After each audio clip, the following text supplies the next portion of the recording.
All right, guys, big time win for the Utah Jazz over the Minnesota Timberwolves. This is the Utah Jazz postgame show on the Hoops Nerd channel.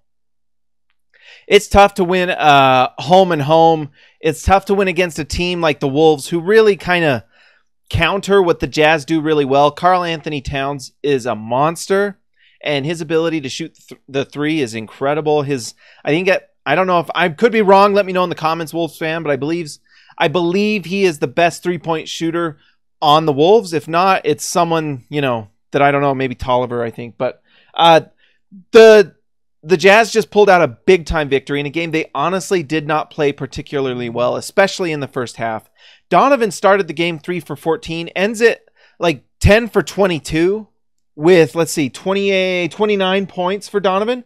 Huge game for him. And he started off like 0 for 4. I can't remember what it was, but he just found a way to win. That's the step we're watching Donovan take. He's like gauging and probing and finding out what's not working, and he's adjusting, and they won because of it.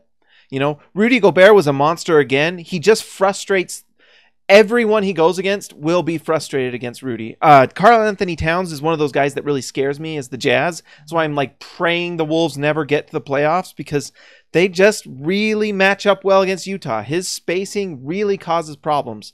And Minnesota's missing like 4 guys now too.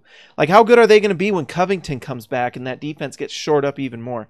The Wolves really have some nice pieces going forward.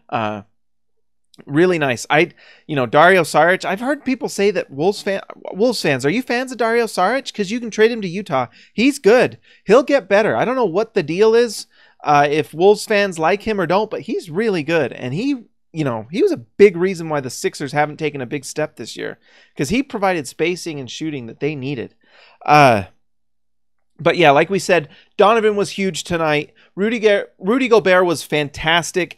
Derek Favors really shored things up for the second unit. The thing with Derek Favors is that if he gets traded, that second unit is going to have to find scoring punch in different ways. And I think they can. It's going to have to come from shooting, but I think they can. But a lot of times the Jazz just kind of depend on Derek Favors making buckets and putbacks and rebounding. He's a big-time player, and there's a reason he dominates against second units. And tonight it was a big deal because the Jazz did not play particularly well the first half.